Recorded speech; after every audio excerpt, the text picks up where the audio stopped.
다음으로 생태계의 구성 요소 사이의 상호관계에 대해서 알아보도록 하겠습니다. 그림이 조금 복잡해서 선생님이 미리 그려 놓았거든요. 여러분들은 선생님의 설명이 끝난 후에 필기하시면 될 것 같습니다.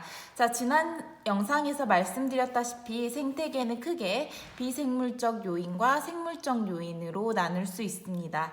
자, 생물적 요인은 간단히 말하면 환경, 빛, 온도, 물, 공기, 토양과 같은 것은 비생물적 요인에 속할 수 있겠죠. 자, 다음으로 생물적 요인을 보면 생물적 요인과 같은 경우는 지난 시간에 배운 것처럼 개체, 개체군, 군집 이렇게 나눌 수도 있지만 생태계 내에서 담당하는 역할에 따라서 다시 세 가지 종류로 나눌 수도 있는데요. 이것이 바로 생산자, 한 번씩은 다 들어보셨을 것 같아요. 그리고 소비자, 그리고 분해자, 이렇게 세 가지 종류로 나눌 수 있습니다.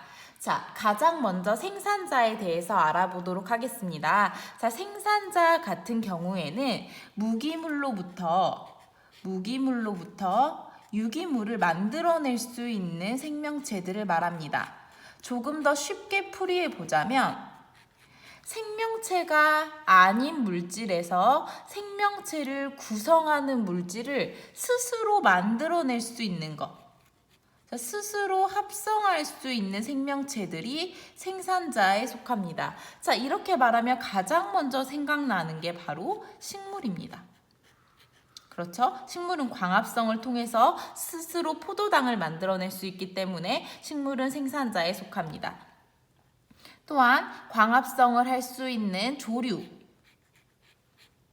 원생생물에 속하는 생명체입니다. 그리고 식물성 플랑크톤들. 자, 식물성 플랑크톤들도 생산자에 속할 수 있습니다.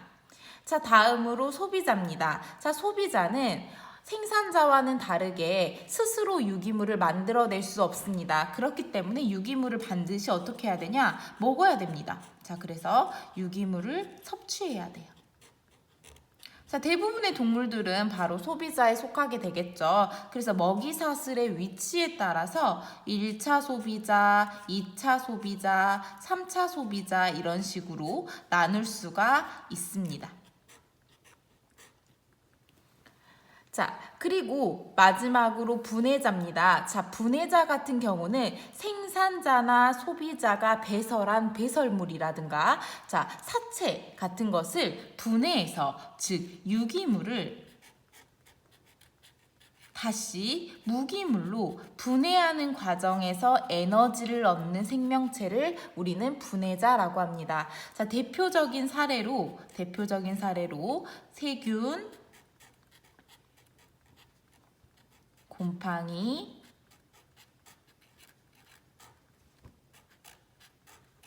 버섯 등이 분해자에 속합니다. 자, 다시 한번 정리를 해보자면 생산자는 스스로 유기물을 만들 수 있다. 소비자는 만들 수 없으니까 먹어야 된다. 그리고 분해자는 이 유기물을 분해하는 과정에서 에너지를 얻는다. 이렇게 정리하시면 될 것 같습니다. 자, 그럼 생태계 내에서는 비생물적 요인, 생산자, 소비자, 분해자들 이렇게 여러 가지 요인들이 있는데 이 여러 가지 요인들이 서로 독립적으로 작용하는 것이 아니고 서로 상호관계로 얽혀 있습니다. 그럼 화살표를 몇 개 그려보도록 하겠습니다. 자, 비생물적 요인이 생물적 요인한테 영향을 줄 수 있겠죠. 그리고 생물적 요인이 비생물적 요인에게도 영향을 미칠 수 있을 겁니다. 그리고 마지막으로 생물적 요인 안에 속하는 생산자, 소비자, 분해자들도 서로 영향을 주고받을 수 있습니다. 자, 그래서 비생물적 요인이 생물적 요인한테 영향을 주는 이 빨간색 화살표는 우리가 작용이라고 부르고요.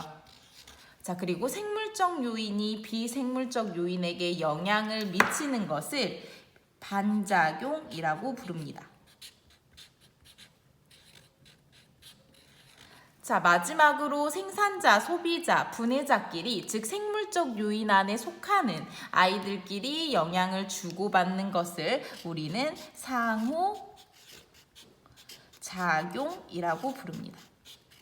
자, 작용과 반작용과 상호작용은 사례로서 문제가 굉장히 많이 주어지는데 선생님이 예를 하나 들어볼게요. 자, 첫 번째 사례입니다.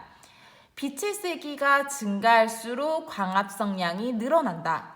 자, 이것은 작용, 반작용, 상호작용 중에 어떤 사례에 속할까요? 그렇죠. 빛의 세기, 즉 빛이라는 비생물적 요인이 광합성이라고 하는 식물한테 영향을 미친 거기 때문에 작용의 사례에 속하게 됩니다.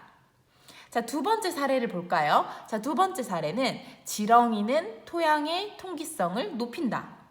자, 지렁이는 소비자에 속합니다. 근데 토양은 어디에 속하죠?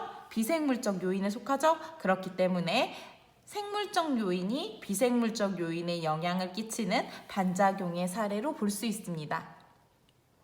자, 마지막으로 사례 하나를 들어보자면 토끼는 당근을 먹는다? 자, 이거는 토끼 같은 경우는 소비자죠. 근데 당근 같은 경우는 식물에 속하기 때문에 생산자죠. 그렇기 때문에 생산자와 소비자의 영향의 관계를 나타낸 거기 때문에 이것은 상호작용에 속하겠죠.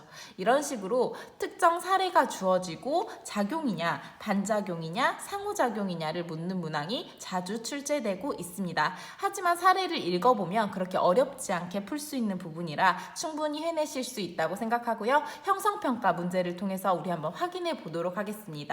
자, 오늘은 1단원 생태계에서 생태계의 구성 요소와 서로 영향을 미치는 상호관계에 대해서 배웠습니다. 자, 학습 내용을 다시 한번 점검하시고 구글 설문지를 통해서 형성평가를 제출해 주시길 바랍니다. 자, 오늘 수업 수고하셨습니다.